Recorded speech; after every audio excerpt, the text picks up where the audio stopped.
Sejam bem-vindos ao seminário da Hora do Almoço e a comitologia que hoje recebemos a senhora professora doutora Tânia Besson, da Universidade do Estado do Rio de Janeiro, que se encontra presentemente aqui de passagem por Lisboa e que amavelmente aceitou brindar-nos com uma conferência sua sobre um tema de grande relevância e que tem a ver com os 200 anos da independência do Brasil, que se assinalam este ano. Como sabeis, o Brasil tornou-se um país independente em 1822 e tornou-se um dos países mais importantes, mais relevantes do mundo, com aquela dimensão extraordinária e que fez este percurso de 200 anos, tornando-se, portanto, uma nação riquíssima a vários níveis e com muitas potencialidades, com um percurso que tem sido objeto de estudo de historiadores desde as suas origens, desde o período em que o Brasil era o Brasil colónia e antes dele, quando era antes dos europeus chegarem ao Brasil, e que entretanto se tornou uma nação independente. E estes 200 anos é uma data muito importante e temos felizmente uma especialista, que é a professora Tânia Besson, que estuda precisamente aquele período da primeira metade do século XIX, e é especialista em História da Imprensa. Nas instituições também tiveram ligadas, as instituições culturais estiveram ligadas também ao processo de independência e, portanto, uma obra publicada significativa a este nível e, portanto, é a pessoa certa para nos apresentar também uma perspectiva daquilo que foi o processo de independência do Brasil. Portanto, é com muito gosto que hoje a recebemos e dou-lhe a palavra, somos todos ouvidos. Muito obrigado, professor José Eduardo, é um prazer. Muito obrigado, professor José Eduardo, é um prazer estar aqui com todos, a partir do seu amável convite. Eu estive aqui há umas 2 semanas atrás na palestra da minha irmã, professora Célia Tavares, que, enfim, também estava aqui em Portugal, mas já voltou ao Brasil. E é muito importante que a gente possa ter essa troca, né, de palestras, informações, convívio, encontros.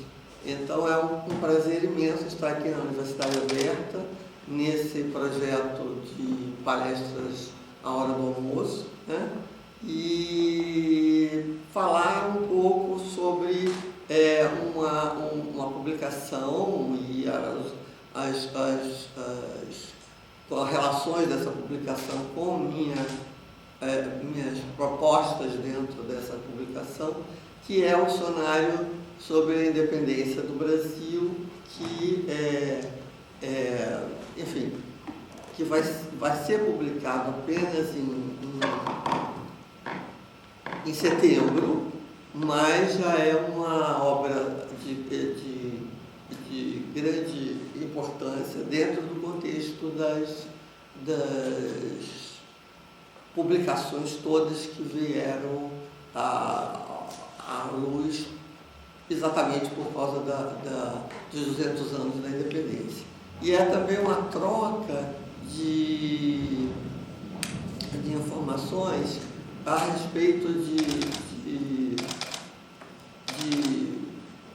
como está o andamento das propostas de atividades, publicações, seminários, eventos, palestras, vídeos que estão bastante intensas dentro desse período lá no Brasil, e a troca entre nós todos, né? Então, o dicionário de História, Memória e Historiografia dos 200 anos da independência do Brasil é o foco da minha apresentação, e eu vou destacar na minha apresentação exatamente as entradas e os verbetes que eu produzi, mas vou falar também de outras publicações cujos autores estão inseridos dentro dessa mesma publicação, porque essa publicação é de uma importância muito significativa, né? Ela está aguardada para ver a luz em setembro. Ela é uma edição da Biblioteca Brasiliana Mindlin e do Instituto Camões, junto com a Universidade do Estado de São Paulo, Estadual de São Paulo, a USP e EDUSP, né? A editora da USP. O título do dicionário é exatamente esse que eu escolhi para apresentar a vocês, que é Dicionário da Independência, História, Memória e Historiografia. A organização são 2 professores da USP, especialistas exatamente no tema, né? Cecília Helena de Salles Oliveira e João Paulo Pimenta, e é um dicionário de grande aporte para a historiografia, porque ele reúne, além de ter 1.900 páginas, é a previsão, né? Ele reúne 743 verbetes e, sobretudo, essa pluralidade de autores, que são 278 autores de países diversos, inclusive historiadores brasileiros. Então, é um dos produtos, né, mais importantes desse conjunto de publicações que estão vindo à luz a todo momento agora, e esse é um coroamento de um trabalho bastante significativo desses professores organizadores, porque imaginem vocês que coordenar um dicionário desse porte não é uma coisa simples, né? E também reunir tantos autores e ter uma padronização significativa é outro desafio, né? E a mim me coube, dentro desse dicionário, realizar 4 verbetes. E interessante, e por isso eu destaco essa importância, de dicionaristas, né? Então, o dicionário dentro do dicionário, né? É um dicionário que são autores, né? Entre o século XVIII e XIX, que produziram dicionários bastante importantes e que são fundamentais não só para a lexicografia da língua portuguesa, né? Como também para as informações biobibliográficas literárias de autores brasileiros e portugueses. Então, é no bojo dessa movimentação toda da independência e tudo mais que esses autores trazem à luz, né, novas propostas de dicionarização, né? Os dicionários, eles não são absolutamente uma novidade, né? Aí, lá nesse momento, mas a proposta de realizar dicionários bibliográficos é uma proposta que tornou possível introduzir produções de personalidades com destaque no processo e na consolidação da independência do Brasil. Então, a historiografia brasileira tem nessas obras uma importante fonte de referência, não só a historiografia brasileira, mas também a historiografia portuguesa, né? Enfim, e todos os estudiosos que se envolvem nesse período estão são absolutamente importantes para se estudar, né? Desses 3 autores que eu vou apresentar, um vai ser um autor que vai tratar especificamente de um dicionário de língua, né? E os 2 outros são dicionaristas que se preocuparam também, além da questão da língua portuguesa, eles quiseram sistematizar, tiveram a ambição de sistematizar todos os autores de língua portuguesa, incluindo brasileiros e portugueses. Essa foi a proposta, por exemplo, do Inocêncio, né? E um terceiro dicionarista, o primeiro que eu vou falar é o Moraes, né? O que o Camilo Castelo Branco chamava o dicionário dele de tão afetuosamente está ligado a ele, que chamava de Dicionário Moraes, e a gente conhecia mais como Dicionário Moraes, né? E outro que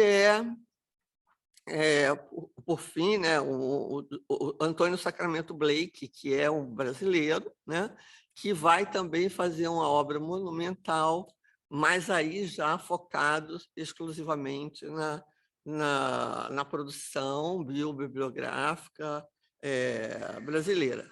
Esses dicionários bibliográficos, eles estavam dentro de um contexto que já vinha se referia a repertórios anteriores, por exemplo, o repertório do Diogo Barbosa Machado, e no caso do Moraes, o Blutot, um outro dicionário anterior. Enfim, já havia uma tendência dentro da constituição desse tipo de obra, né? Então, eles tiveram a sua história originada, sobretudo no contexto no qual, no século XIX, diversas nações tiveram um interesse crescente em repertoriar seus patrimônios literários, artísticos, científicos e políticos e sintetizar em verbetes, aqui em Portugal a gente chama entradas, né, uma espécie de biografia coletiva. E já havia essa tradição na Inglaterra, já havia essa tradição na França. Na França, por exemplo, destacou-se um autor chamado Joseph-Marie Quérard, que com uma obra denominada France littéraire, que foi publicada entre 1827 e 1864, em 12 volumes, né, fez exatamente teve essa mesma proposta. Então, realizar essas obras monumentais, em qualquer momento, né, existe um grande esforço de produção. No caso do Dicionário da Independência, História, Memória e Historiografia, existe um grande esforço, com certeza, da Cecília Helena de Salles Oliveira e João Paulo Pimenta, mas foi possível recuperar, né, o trabalho e atualizar o trabalho de 278 autores que produziram esses 743 verbetes. Então, isso daí dá outra dimensão. Agora, a gente pode ficar pensando e refletindo como deve ter sido duro, difícil, complicado para esses autores do século XIX fazerem isso mesmo, né?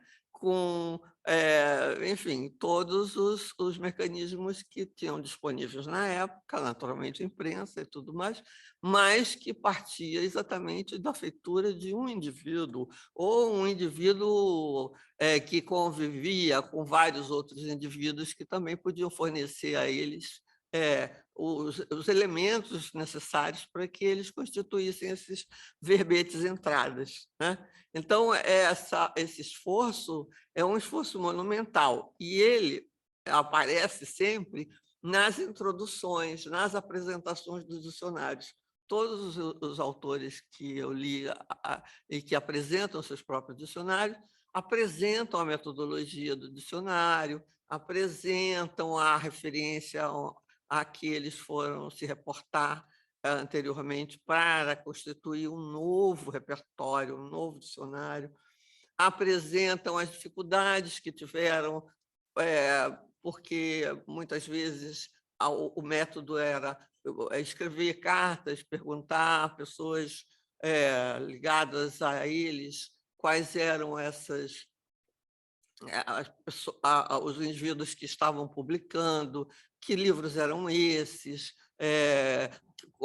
que autores eram esses, recolher todos esses autores e sistematizar em pequenos verbetes. Então, é aquilo que a Célia falou também na exposição dela, né? O sujeito faz um trabalho gigante para poder produzir uma síntese, né?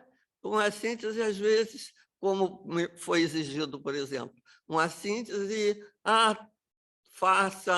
você tem apenas uma página e meia, você tem 3 páginas, você tem 5 páginas ou laudas, enfim, quer dizer, reduzir toda a leitura, a reflexão, os diálogos que você teve naquele limite mínimo, né? E eles fizeram isso com muito mais dificuldades que nós conseguimos fazer, com certeza, com todos os recursos que nós temos. Então, esses dicionaristas, tanto esses 3 que eu vou apresentar, como Antônio Moraes de Silva, que nasceu em 1755 e morreu em 1824, esses 3 dicionaristas, Antônio Moraes de Silva, Inocêncio Francisco da Silva e Antônio Vitorino Sacramento Blake, eles, em diversos momentos, enfrentaram esse problema, né? A queixa que eles fazem, inclusive nas introduções, é muito interessante, porque eles mandam correspondência, mandam a ficha, preparam a ficha para perguntar quais as outras informações que haveria e tudo mais, e que eles têm poucas respostas, né? Enfim, eles têm uma expectativa que o retorno seja bom, mas não há essa possibilidade. Então, esses dicionários de línguas e os dicionários biobibliográficos tornaram-se fundamentais e reconhecidos como verdadeiros marcos na consolidação do patrimônio literário, artístico e científico da língua portuguesa, bem como do universo da biobibliografia.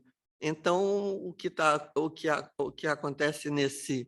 Então, o dicionário saiu, na primeira edição, não como uma referência dele próprio, né? Ele remete ao padre Rafael Brutot, porque exatamente ele vai beber, e a intenção dele era complementar e adicionar e ampliar a edição que havia sido produzida pelo padre Brutot. Esse dicionário do padre Brutot, eu me lembro que quando eu comecei a estudar os dicionários, algumas décadas atrás, ele era dificílimo de achar. E aí era assim uma contenda com como é que você ia conseguir cópias. Algumas pessoas vinham a Portugal e conseguiam cópias xerográficas, né? E aí ficava aquela dificuldade. E na década de 80, final da década de 80, começo da década de 90, a UERJ fez uma coisa, a universidade a que eu pertenço, fez uma coisa magnífica, que foi fazer um CD. Olha só que coisa moderna. Fez um CD com o dicionário Brutot. Foi um deslumbre, né? Só que era uma edição pequena, porque não havia muitos recursos para isso. E as pessoas loucamente tentaram adquirir essa forma mais prática de chegar ao Brutot sem ficar precisando de fazer 1000 peripécias para acessar o dicionário, até porque os dicionários são uma fonte fundamental para os historiadores, né? O Starobinsky, por exemplo, aquele historiador suíço, né? Ele sempre começa os trabalhos dele fazendo uma referência à importância dos dicionários e retomando os dicionários, né? Até o termo, né, de dicionário bibliográfico, por exemplo, ele também demora a se constituir, porque é uma questão que vai sendo sistematizada e não aparece necessariamente como verbete nos outros dicionários anteriormente. Então, o dicionário de Moraes, que é esse que eu já mencionei, dicionário da língua portuguesa, que o Camilo Castelo Branco chamava carinhosamente de dicionário Moraes, ele foi produzido pelo Moraes, que nasceu no Rio de Janeiro, em agosto de 1755. Ele estudou na Universidade de Coimbra, Direito Civil e Canônico.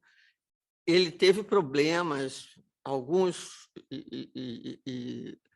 mas acabou não sendo formalizado com a Inquisição, no caso, quando ele era estudante ainda em Coimbra, por heresia, e sofreu ordem de prisão. Então, ele foge para a Inglaterra, e lá na Inglaterra ele vai aprofundar os estudos e vai se dedicar à feitura desse dicionário, fazer traduções para sobreviver, e nesse momento ele vai traduzir uma obra de um grupo que é inglês, que era uma sociedade de literatos, que era História de Portugal, e ele traduz, é uma História de Portugal de 1788 a 1802, quando ela vai ser publicada, né?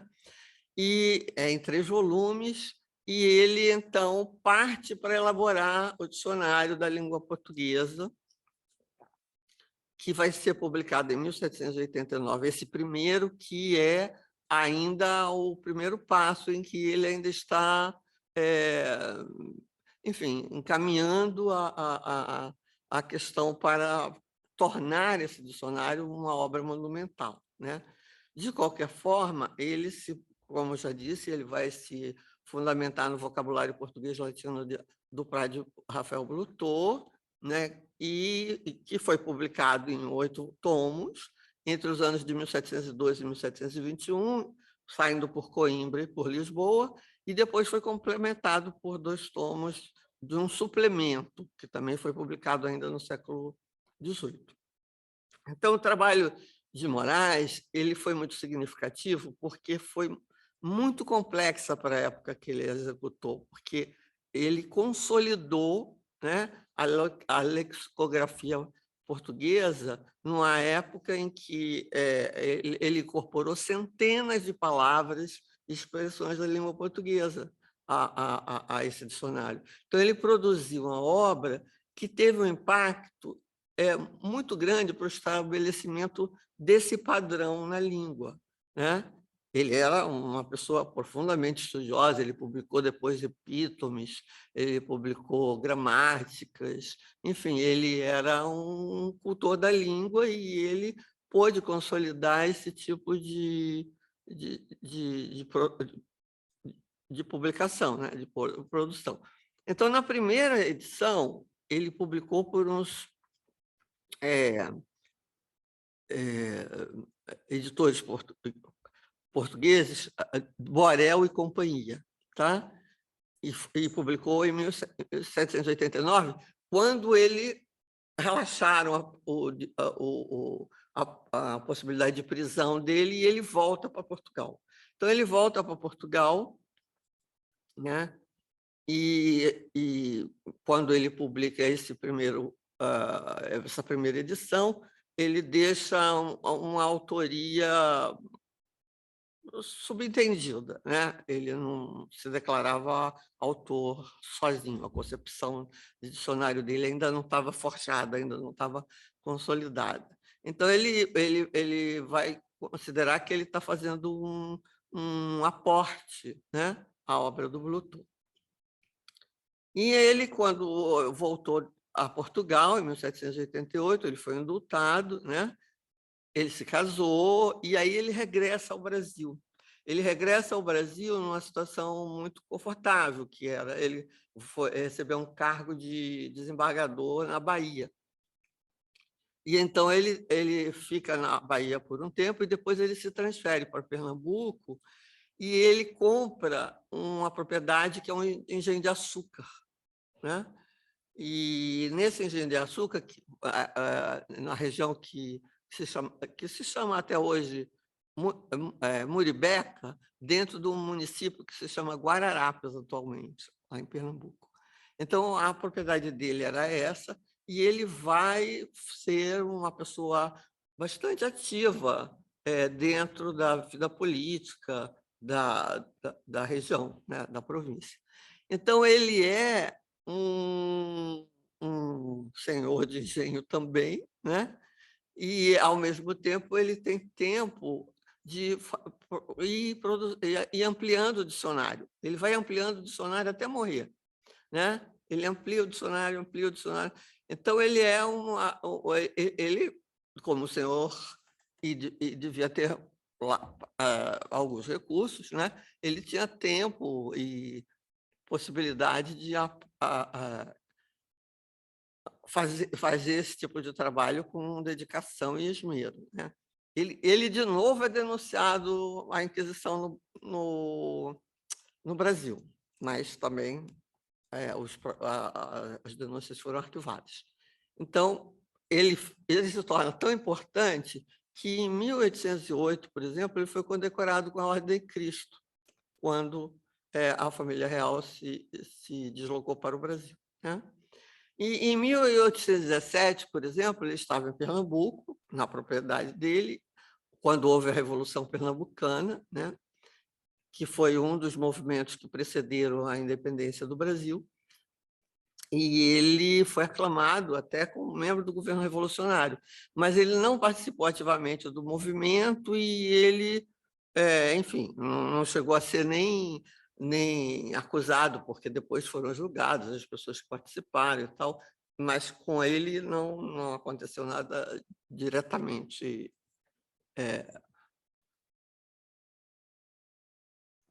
restritivo à liberdade dele, né? Em 1806, ele já tinha publicado essa epítome que eu mencionei, a Gramática da Língua Portuguesa, e, em 1824, ele volta a fazer a Gramática da Língua Portuguesa com mais detalhes, né? E aí ele continuou esse tempo todo trabalhando na revisão e ampliação do dicionário. Por exemplo, a terceira edição é a edição última que ele revê.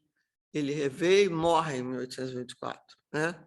Então, nessa de 23, ele anota complementos, acrescenta, atualiza, e aí depois morre. Mas, mesmo depois da sua morte, a sua obra ficou tão requisitada, né, que outros estudiosos, sempre com referências à sua autoria, vão repetir edições, vão renovar, né? Então, eu já falei da edição de 1813, que vai ser a consolidação da autoria dele, né? 1823, com ainda a interferência dele. 1831, a outra edição, quando ele não mais está vivo, né? Aí tem outra em 1844, tem outra em 1858, tem outra que saiu entre 1877 e 1878, tem uma posterior em 1891.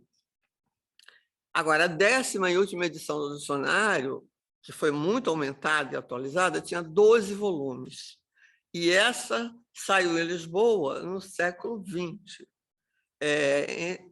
Ela foi publicada entre 1949 e 1959, pela editora Confluência.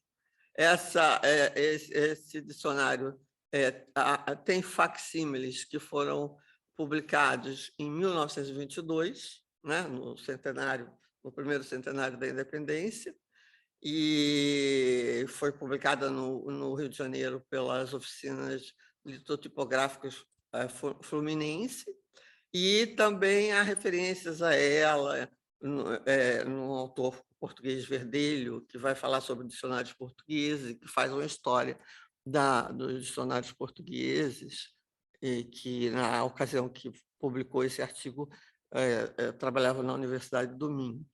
Então, a história dos dicionários eu acho fascinante exatamente por isso, porque é um trabalho de grande sofisticação, de grande detalhamento, de grande exigência.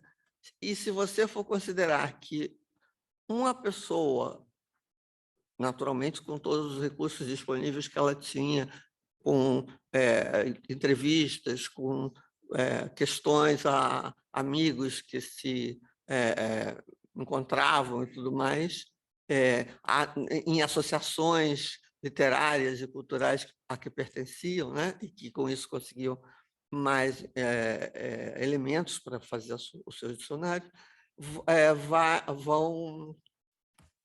vão poder produzir obras que sozinhos chega a ser um esforço extraordinário.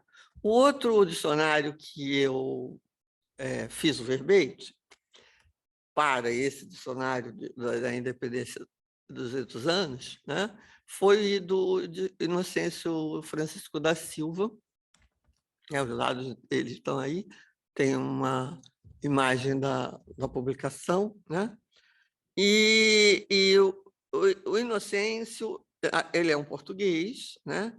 Ele elaborou essa obra de grande vulto, que foi o Dicionário Português, Bibliográfico Português, entre 1858 e 1879.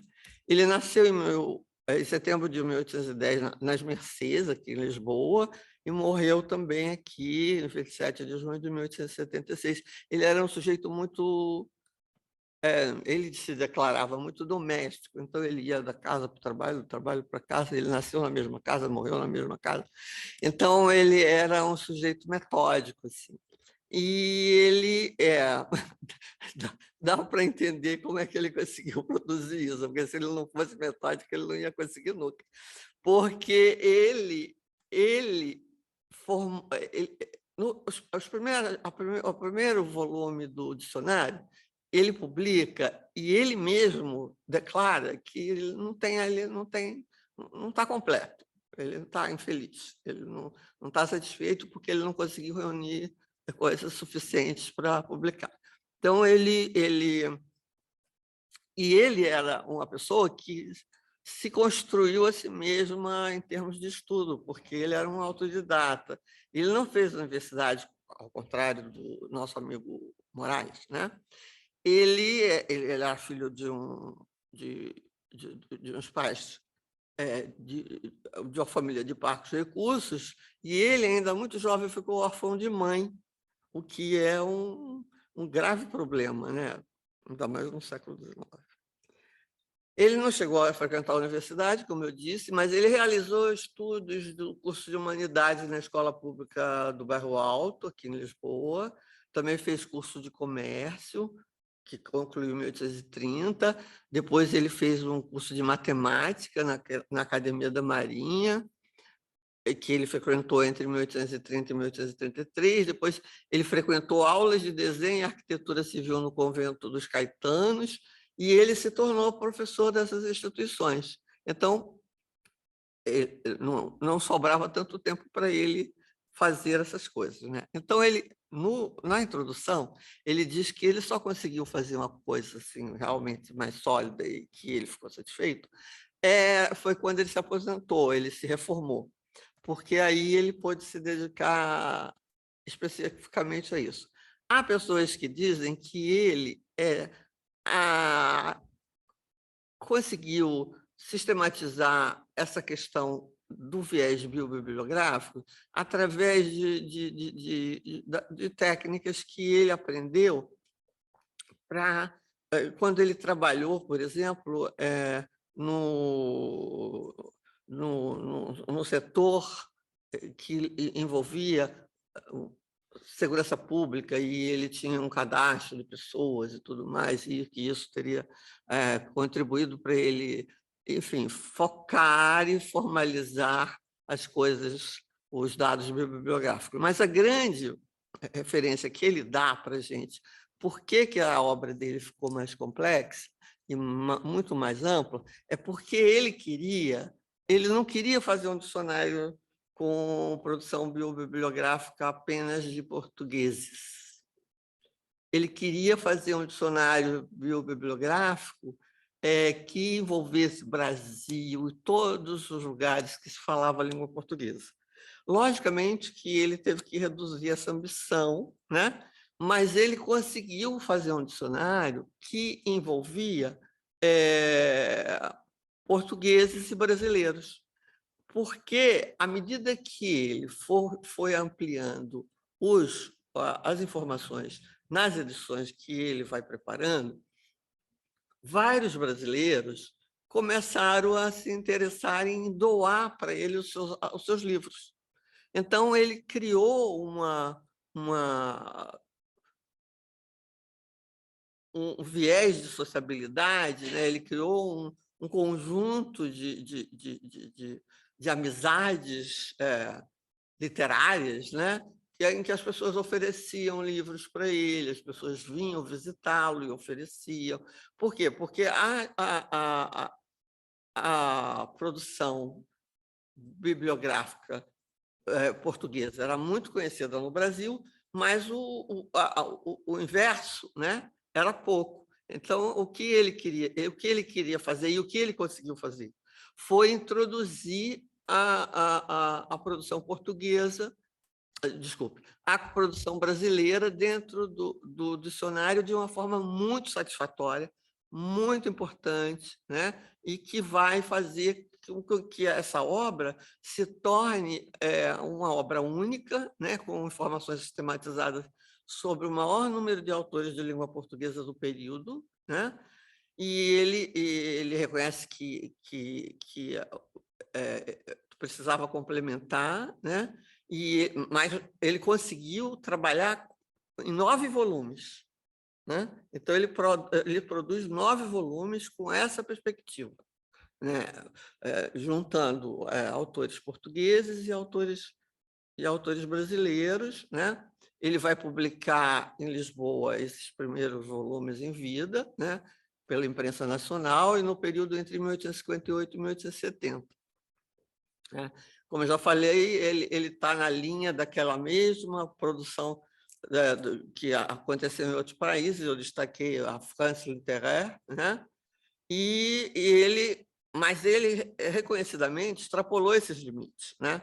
Porque o esforço editorial dele foi colocar todo mundo que ele podia, né? Nesse sentido, ele usufruiu bastante das viagens e da instalação de brasileiros aqui em Portugal, ou então na França, onde os brasileiros também produziram revistas, enfim, e obras importantes, e que sempre estavam em conversa com ele. As outras duas fontes que ele vai tomar e ele vai destacar como importantes é um catálogo do Gabinete de Português de Leitura, de 1858, né?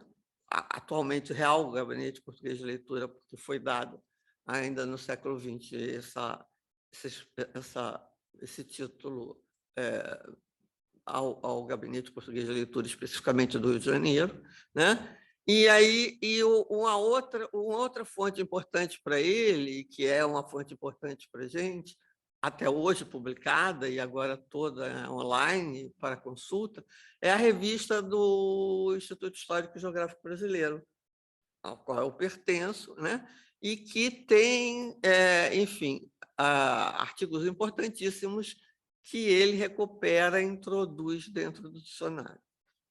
Então, esse esforço foi a partir da intensificação dos laços de sociabilidade que ele teve com autores brasileiros, né? Que aí ele não precisou ter muito trabalho, porque, na verdade, as pessoas ávidas para serem reconhecidas traziam os livros para ele e ofereciam. E ele formou uma biblioteca extraordinária com isso, né? Porque ele vai recebendo todas essas publicações novas. E, então, além das doações de livros, essas pessoas também inseriram a personalidade dele no contexto brasileiro, né? Então, ele foi incluído como sócio do IHGB, tomou posse como correspondente em 25 de maio de 1860. Depois, ele passou a ter conhecimento muito grande sobre a produção bibliográfica brasileira enfim, e fazer um aprofundamento daquilo que ele pretendia, que era um dicionário o mais completo possível, né? Então, apesar dele reconhecer que a obra foi feita com grande esforço, e em meio às tarefas profissionais dele todo, ele reconhece também que esse dicionário foi possível por causa desses laços de sociabilidade, né? Ele diz que só conseguiu produzir menos quando trabalhava, porque era só nas horas vagas, não sei que horas que ele tinha vaga, mas ele devia ter. E depois que o dicionário teve grande impulso, somente quando ele se reformou, já mencionei isso aqui. Então, a gente seguindo a trilha do que ele fez, a gente fica pensando assim, quais eram as horas vagas dele?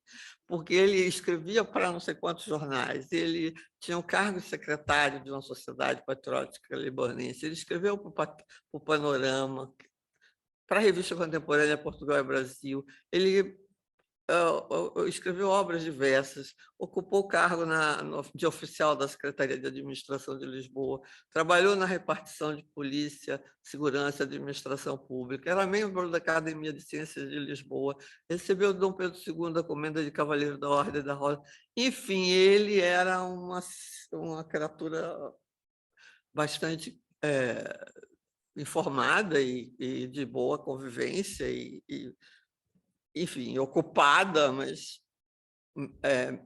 pôde fazer esse belo libelo, né, de consolidar esse dicionário bibliográfico de uma maneira satisfatória, né? E aí ele vai, principalmente através de um amigo mais próximo dele, que foi o Manuel de Araújo Porto Alegre, um brasileiro que também tem muita importância nesse contexto de pós-independência e tudo mais, e ele, como bibliófilo aplicado, criou essa excelente biblioteca, mas eu não consegui, durante as minhas pesquisas, ainda vou fazer isso mais um pouco, descobrir o que aconteceu com a biblioteca dele. A informação que eu tenho é que a biblioteca dele foi dissipada, mas eu queria saber mais coisas, mas, enfim, até o presente momento ainda não tenho essa informação. No Brasil, quem publicava ele eram os irmãos Lemer, ou representavam as publicações dele.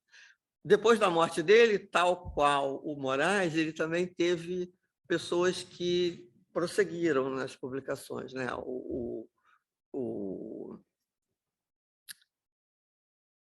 Ai, eu me alonguei demais. Agora que eu olhei a hora, desculpa, eu vou falar mais sobre o último dicionário. Enfim, aí ele vai, esse Pedro Venceslau Brito Aranha que era seu herdeiro testamentário, vai continuar a publicação dos volumes 11 ao 21, e depois, em 1923, vai ser publicado o volume 22. Então, nós temos outro caso de um grande dicionarista, né? E, por fim, eu vou falar do Augusto Vitorino Sacramento Blake, que é também um bibliográfico, produziu um dicionário bibliográfico. Ele era médico, escritor, lutou na Guerra Cisplatina, depois enfim, na Guerra do Paraguai, era cirurgião de campanha, foi condecorado e publicou diversas obras, inclusive uma bastante poética, que era sobre a saudade, como a saudade podia adoecer as pessoas e as pessoas morrerem de saudade e tal. Enfim, ele também fez um dicionário importantíssimo, que é o Dicionário Bibliográfico Brasileiro, em 7 volumes, e cujo primeiro tomo foi publicado pela Tipografia Nacional em 1883. Ele diz que, na introdução, que a decisão dele de fazer essa tarefa só se consolidou depois da aposentadoria, da reforma, e que também ele queria fazer uma coisa útil durante a reforma dele, e por isso ele era um passatempo bastante útil, ele ficava fazendo o dicionário. Também ele reclama de questões a respeito de não ter tido retorno. Ele teve muito apoio do Dom Pedro II e, por isso, ele dedica o dicionário ao Dom Pedro II. Esse dicionário está corrigido por ele mesmo, tem uma edição corrigida por ele mesmo na biblioteca do IHGB, e porque ele também era membro do IHGB, né, e ele oferece esses exemplares corrigidos, né? E ele lastima que algumas pessoas não tiveram consideração em responder às perguntas dele, por isso que muitas delas, inclusive, não entraram no dicionário, porque elas não mandaram dizer nada para ele, ele também, como a gente diz no Brasil, limou os sujeitos. Então, ele explica que também, entre a metodologia dele, ele reconhece as limitações e se desculpa pelas falhas e incorreções, e ele vai, então, fazer comentários críticos aos outros dicionários nessa introdução, vai falar que ele pretendia ter uma obra de mais envergadura, uma obra que ele reconhecia como livro bibliográfico, e também nomeia, enfim, as opções dele. Ele faz as entradas, as verbetes, por ordem alfabética do primeiro nome, o que era hábito no século XIX, e fica dentro dessa linha. Quer dizer, representa, para quem consulta, representa um problema, porque às vezes, por exemplo, Alfredo de Carvalho, aí você vai lá, tem 10 Alfredo de Carvalho, aí qual o seu Alfredo de Carvalho? Enfim, mas é assim que se procedia à época, né? Ele faz a defesa das escolhas dele, diz que não cita panfletos anônimos, que ele enfim, justifica a exiguidade do primeiro volume, porque ele diz que na época do Brasil, ainda ligado a Portugal, tinha pouco movimento literário, havendo restrições importantes, e que as coisas só vão melhorar depois da instalação da imprensa no Brasil. E ele é uma obra de referência importantíssima, né? E um dos presidentes do Instituto Histórico e Geográfico, o historiador importantíssimo Pedro Calmon, considera que essa obra dele é uma obra-prima, porque ele vai consolidar algo que não tem outro exemplar, outro modelo, outra forma no Brasil, né? Então, esse dicionário vai sendo acrescentado, né? E ele, até o 7º e último volume, ele foi publicado em 1902, tendo o Imperador como biografia de abertura. O Sacramento Blake morre em 1903, e o dicionário se tornou uma obra rara e esgotada, mas em 1970, o Conselho Federal de Cultura aprovou a publicação de uma obra facsimilar, uma reedição, né, acrescida de 3 volumes de índice e correções sobre a responsabilidade de um autor chamado Antônio Simões dos Reis. Eu ia falar também de um outro verbete que eu produzi, que é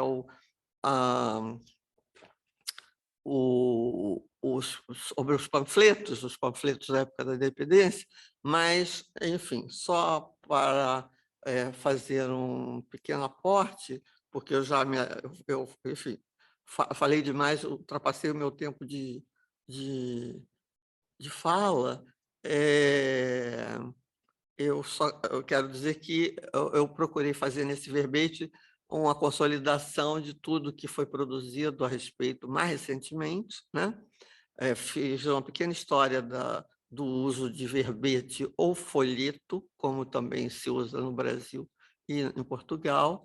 Esses folhetos e panfletos foram produzidos de formas manuscritas ou impressas e foram importantíssimas durante o processo de independência. Críticos, criticar a autoridade, referências e citações para invocar pessoas importantes para fundamentar o argumento, enfim, panfletos de vários formatos, houve panfletos, inclusive, produzidos por mulheres, e esse verbete também vai estar à disposição, né? E ele, basicamente, vai fazer referência a 2 trabalhos que eu quero destacar aqui, que é 2 trabalhos que foram produzidos em 2012 e outro em 2014. Em 2012 foi o trabalho do professor José Murilo de Carvalho, Lúcia Bastos Pereira das Neves e Marcelo Basile, que se chama As Armas Cidadãos, panfletos manuscritos da independência do Brasil, que saiu pela Companhia das Letras em São Paulo e Belo Horizonte pela editora da UFMG, que é exatamente uma obra importantíssima, porque traz à luz panfletos que antes não tinham sido nunca editados. E a obra monumental também, de 4 volumes, do José Murilo de Carvalho, da Lúcia Bastos Pereira das Neves e do Marcelo Basile, que são os organizadores, com uma introdução bastante consolidada. Guerra Literária, Panfletos da Independência, 1820-1823, que saiu em Belo Horizonte pela editora da UFMG, como eu disse, em 4 volumes, dentro de uma caixa dura, assim, muito bonitos, e eu aconselho quem tem curiosidade sobre o tema a fazer essa incursão nesses livros. Tá? Então, agradeço, desculpe, eu falei demais, mas eu agradeço muito à senhora professora Tânia Bessão nesta conferência sobre a bibliografia relativa do contexto da independência do Brasil. Queria perguntar à professora Tânia, portanto, este dicionário, falou também de outros dicionários que, entretanto, foram produzidos naquele período e que foram importantes também para fundamentar culturalmente o processo, porque um país, quando se torna independente, não só se torna independente politicamente, mas também precisa de se emancipar culturalmente, e o conhecimento científico e cultural é fundamental. E então, eu perguntaria, neste dicionário que está a ser preparado, e é um dicionário em termos de tronco temático, qual foi o critério de seleção das entradas? Portanto, são entradas temáticas, são biográficas, são institucionais, há entradas sobre temas, instituições, legislação, acontecimentos. Pode caracterizar assim de uma forma muito sintética? Sim, os autores, os organizadores, a professora Cecília Helena, o professor Paulo Pimenta, eles fizeram uma escolha por uma gama tão grande de autores que o que eles pretenderam realmente, pelo que eu entendo, depois até pode, enfim, dar outros aportes, é fazer uma abertura mais ampla possível. Quer dizer, no meu exemplo, como o meu exemplo, ao mesmo tempo que eu recebi a encomenda de um verbete de entrada, panfletos, né, para sintetizar a importância e a produção de panfletos, eu recebi também a entrada de biografias, de nomes dos autores dos dicionários. Então, algumas pessoas receberam, por exemplo, a professora Lúcia Bastos, a professora Lúcia Guimarães, e outros autores receberam questões que são mais ligadas a estudos historiográficos. Então, dentro do dicionário, há uma pluralidade de entradas que abrangem questões ligadas a uma biobibliografia, né? E questões ligadas a conceitos, né? Temáticas e fatos e feitos. né? Então, e como a gama de autores é muito diversificada, ela conseguiu, os organizadores conseguiram dessa forma, ter também uma atualização historiográfica do que representou esse processo da independência. Então, eu acho que a ideia tronco do dicionário, eu não tenho a proposta final incluída, porque efetivamente ele ainda está em processo de publicação, abranger da forma mais ampla possível, com várias perspectivas historiográficas diferentes, de vários autores, muitas vezes de tendências historiográficas distintas, e que estudam esse período no mundo inteiro, quer dizer, todo mundo que ela conseguiu angariar. Então, eu acho que é muito interessante esse tratamento que é dado ao dicionário, por isso eu considero que é uma obra que vai ser uma marca relevante para as comemorações dos 200 anos. De facto, vai estabelecer o conhecimento que atualizado de toda a problemática da independência do Brasil, o contexto, os antecedentes e depois a posterioridade. Certamente a recepção do processo de independência. Como a senhora professora Tânia Bessoni, as pessoas têm também a história da imprensa, eu gostava de perguntar qual foi o papel da imprensa no processo da independência do Brasil. No fundo, para ajudar nesse processo e depois para também garantir a sua consolidação na sequência da sua proclamação, porque, como sabemos, um país não basta que seja proclamado independente, tem que ser consolidar a independência. Qual foi o papel dos jornais, da imprensa periódica neste contexto? Sobretudo nos eixos populacionais que já tinham uma tradição de imprensa, a Bahia, Pernambuco, Rio de Janeiro, né? Minas. Esse processo todo vai ser importante porque a imprensa os panfletos, por exemplo, são um exemplo notório disso, né? Os panfletos vão demonstrar como essa preocupação, por exemplo, em orientar o povo, né? Mesmo que aqueles que não liam, os analfabetos, né? Porque os panfletos podiam ser lidos em voz alta, e então a imprensa colabora muito nesse processo, e é intenso, sobretudo em momentos posteriores, quando a censura cai, né? 1821, e mais tarde, também no processo dos conflitos com o próprio imperador, né? E em seguida no período da regência, quando Dom Pedro volta a Portugal, né? E tem todo aquele procedimento que vai fazer com que se crie, enfim, periódicos que são muito de curta duração, mas que são importantes para as representações, para significar qual é a posição política de determinados elementos e tudo mais. Até no período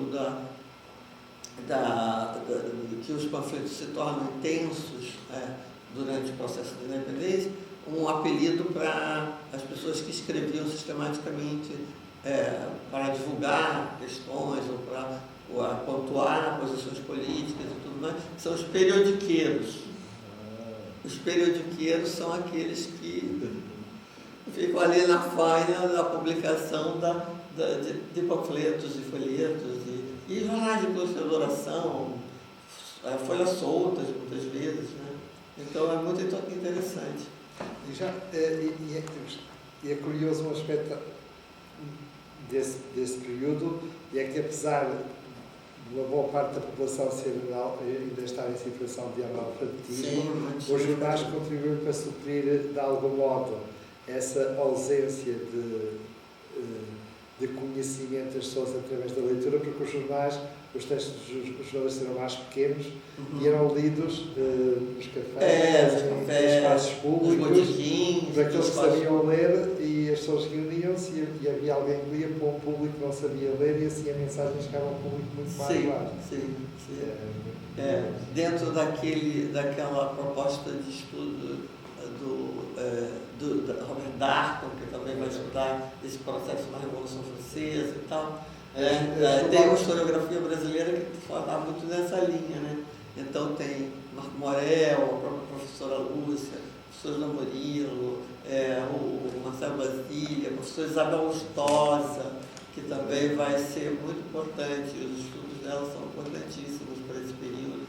E é interessante, de algum modo, os jornais democratizam a leitura em voz alta, porque havia a prática de leitura em voz alta de livros nos salões, no biliário, da alta burguesia, mas os jornais acabam por ser lidos para o público maior, para a população em geral, e uma forma de fazer chegar a cultura, o debate político, a um público muito mais alargado. Os panfletos, por exemplo, eles chegam a ter a forma de catecismo para ensinar. Então bastante pedagógico. Ou então com metáforas, ironias, ou mesmo caricaturas e tudo mais. Isso tudo vai aparecer dentro da imprensa. A imprensa é instituída como instância de instrução pública. Exatamente.